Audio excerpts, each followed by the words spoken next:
Your brother will take your room because he needs more space. Dad said it like he was announcing the weather.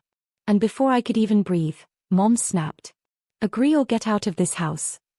The silence that followed was sharp enough to cut through the roast chicken smell. My brother smirked, eyes glued to his phone, pretending not to hear. I felt the air thicken, the family portraits watching, every smiling frame suddenly mocking me. I swallowed the lump in my throat and said nothing. Just smiled. Because that's what they taught me, stay quiet, stay grateful, stay small. That night, I lay on my narrow bed, the one they once called temporary. I stared at the ceiling and wondered if love always sounded like orders shouted across a dinner table. HY everyone, my name is Lena Quinn, I'm 27. And if you think you know how this ends, stay tuned. Tell me, what do you do when the people who raised you start measuring your worth in square footage? I watched my brother drag his things into my room the next morning. He didn't even knock. Nothing personal, he said. It's just easier this way. He tossed my old photos into a box like clutter. Mom stood behind him, arms crossed, nodding as if this was justice. Something cracked inside me, not like glass, more like ice. Quiet, spreading, irreversible. That evening, I looked across the street through the dusty curtains and noticed a for sale sign in front of the white brick house opposite ours. The windows caught the sunset in a way that made it look free. Empty, but alive. I stood there until the light faded. By morning, I had already made the call. By nightfall, I'd already transferred the down payment. 1 week later, a moving truck pulled up across from my parents' house. They stood at the porch, confused, watching as I stepped out holding my keys. I smiled the same smile they taught me, polite, emotionless, final. Good morning, I said. And that was the beginning of the end. If this ever happened to you, say same in the comments. The first night in my new house was silent, too silent. No clinking dishes, no slamming doors, no mom's voice echoing through the walls. Just me, and freedom that felt almost foreign. I unpacked slowly, placing things exactly where I wanted, not where someone told me to. Each sound, the creak of the floorboard, the whisper of my curtains, felt like proof that this space was mine. No one could take it, rename it, or need it more than me. Across the street, their windows glowed. From my front porch, I could see everything, the same dinner table, the same laughter. They didn't even glance this way. Until the next morning. Dad was watering the lawn when he saw me. He froze, hose still running, eyes narrowing. Then Mom stepped out in her robe, saw me waving, and went pale. She whispered something sharp. He shut the water off instantly. I smiled again, the same one that once meant surrender, now redefined. Days passed. I woke up early just to sip coffee by my window as they left for work. Each good morning was sugar-coated rebellion. Each look they avoided was another victory. My brother tried to act casual when we crossed paths. He laughed awkwardly. You really bought that place? Yeah, I said softly. I needed more space. His smirk faltered for the first time. Inside their house, I noticed the curtains drawn tighter each day. Mom stopped tending her garden. Dad skipped mowing the lawn. Something about my existence across the street unnerved them. It wasn't about revenge, not yet. It was about peace. About making them feel the quiet they had once forced me into. At night, I'd stand on my porch, light flickering behind me, a mirror to their guilt. And in that glow, I began to plan what came next. Because silence is only satisfying until you learn how loud regret can get. 3 weeks later, they finally cracked. It started with Mom knocking on my door, too softly for her usual tone. When I opened it, she smiled like she was rehearsing kindness. I just came to see if you're comfortable here, she said. Her eyes darted past me, scanning the neat living room, the new furniture, the quiet glow. Looks nice. It wasn't a compliment. It was disbelief. Thanks, I said. It feels like home. Her jaw tightened. You didn't have to move out so dramatically, you know. We were only trying to help your brother. I met her gaze. By throwing me out. She laughed, brittle, defensive. You're overreacting, Lena. You always do. Then she left. That night, I noticed their house lights still on past midnight. Their voices carried faintly through the open window, arguing. Dad said, She's trying to make a point. Mom hissed, she won't last. Just wait. But I did last. And I didn't just wait, I built. I started working extra hours, redesigning the place room by room. Each purchase, each small victory, felt like rewriting history in paint and polish. The house became my mirror, quiet on the outside, strong within. Across the street, I could see cracks forming. Mom stopped hosting her Friday dinners. Dad started leaving early for work. My brother barely came home anymore. One afternoon, when I caught Dad glancing at the sold sign I still hadn't removed from my lawn, I waved. He looked away. People say revenge is satisfaction. But sometimes it's just peace, performed slowly enough for them to notice. I started a small ritual. Every Sunday morning, I'd sit on my porch, sip coffee, and greet them with a calm, good morning. Every time, Mom's lips tightened. Every time, Dad avoided my eyes. They thought I'd come crawling back. Instead, I stood taller, and smiled wider. And that smile was only the beginning of what I planned next. Autumn came early that year, leaves turned copper before I expected, and with them, the tone of our street changed. Their laughter disappeared. The curtains stayed closed even in daylight. But every morning, I still said, good morning. It became our ritual, one they never asked for but couldn't escape. Sometimes Mom would mutter, ridiculous. Sometimes Dad would pretend to take a phone call. And my brother? He stopped waving altogether. But I noticed something else, small, delicate cracks in their perfect image. The garden Mom once bragged about was now overrun with weeds. Dad's car sat in the driveway with a parking ticket fluttering on the windshield. I never laughed. I just watched. One night, as rain fell softly on the roofs, I saw lights flicker in their living room. Shadows moved fast, shouting, pacing. It was faint, but the silence that followed was louder than the storm. A week later, a for rent sign appeared in front of their house. I stood frozen at my window. They were leaving. The next morning, Dad crossed the street, his shoes crunching over the wet gravel. Lena, he began, voice uneven, we're downsizing. Just temporary. He forced a smile that didn't reach his eyes. Maybe you can look after the place. I almost laughed, but didn't. Sure, I said softly. I'll keep an eye on it. He nodded, relief flashing too quickly, like he just wanted permission to fall apart. When they drove away a week later, Mom didn't even look back. The house stood hollow, echoing the same silence they'd once forced me to live in.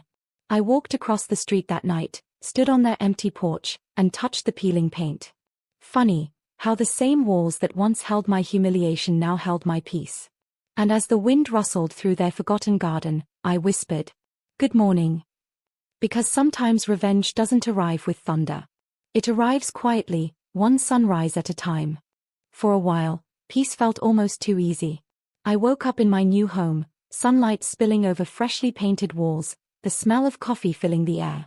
There was no shouting, no cold silence, no tension waiting to explode. But peace, real peace, has a way of testing you. 2 months after they left, a car pulled up in front of their old house. A couple stepped out, strangers. The woman looked around, smiling at the garden as if it had always been hers. My chest tightened. They'd sold it. Not rented. Sold. The house I'd grown up in, erased like a page torn from my life. That night, I sat on my porch longer than usual, watching the lights flicker on in their old kitchen. For a moment, I almost saw Dad at the stove, Mom setting the table, my brother laughing at something on his phone. But the silhouettes weren't theirs anymore. I thought I'd feel relief. Instead, I felt something heavier, something like the echo of forgiveness trying to be born. The next morning, I found a letter slipped under my door.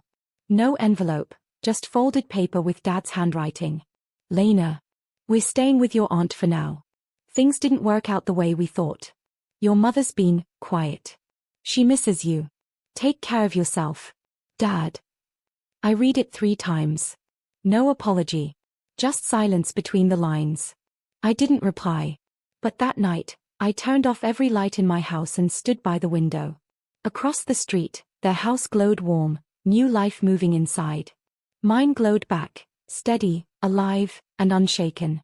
And in that reflection, I realized something. I hadn't just bought a house. I'd brought back my voice. The one they tried to silence at that dinner table.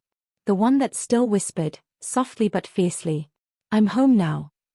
Winter settled in quietly, wrapping the neighborhood in frost.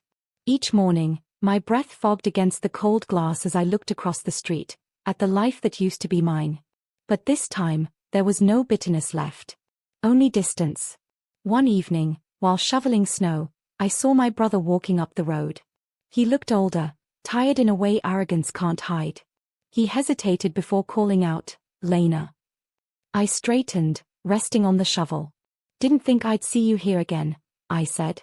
He glanced at the old house, now glowing with strangers' laughter. "They sold it for less than half. Mom's been crying about it every day." Then softer, "You really bought this place just to spite them?" I smiled faintly. "No. I bought it to survive them." He nodded slowly, as if he finally understood. Then he handed me a small box. "Dad wanted you to have this." Inside was my old house key, scratched, cold, familiar. I turned it over in my palm. "Too late for keys," I whispered. He didn't argue. Just said, "They're not doing well. Mom says she hears you say good morning in her sleep." For a moment, I didn't know whether to laugh or cry. But I did neither. I just looked past him, at the porch light that once belonged to us, and said quietly, "Tell her it's time to rest." As he walked away, snow began to fall again, thick and forgiving. And for the first time in years, I felt the air clear around me. Some stories don't end in shouting. They end in silence, and understanding. Weeks passed, and life began to breathe differently.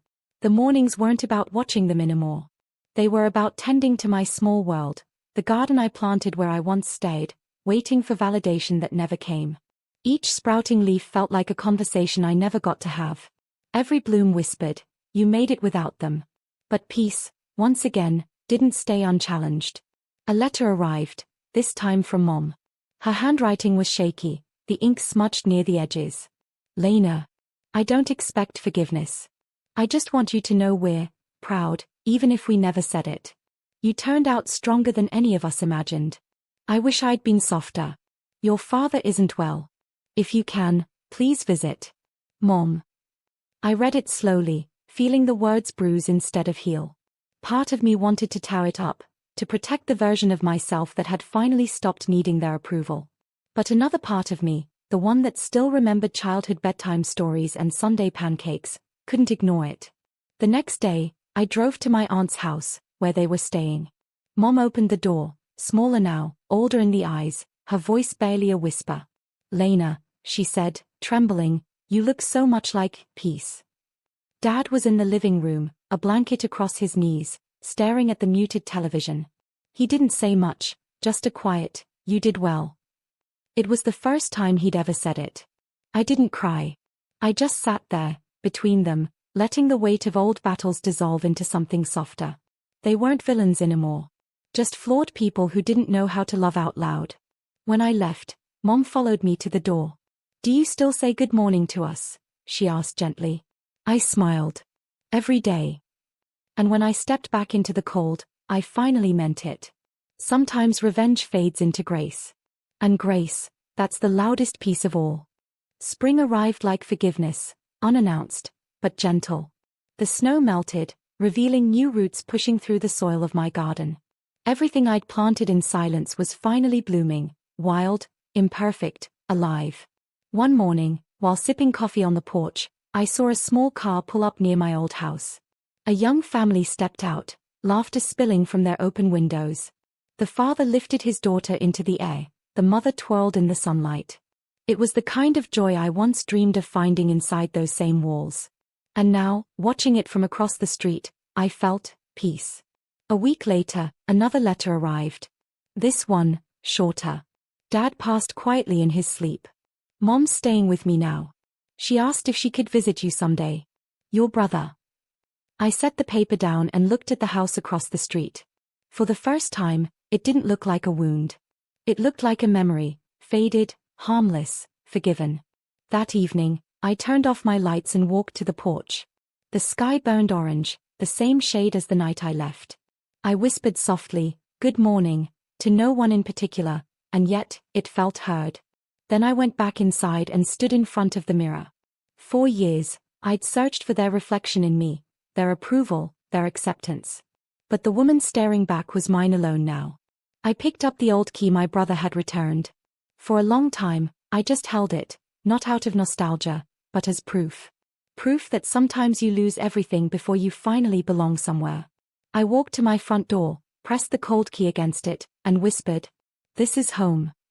Outside, the world kept moving, cars passing, birds calling, and neighbors' laughter drifting through the air. And for the first time, I didn't need to be seen to be free. Revenge had turned into peace. And peace had turned into me.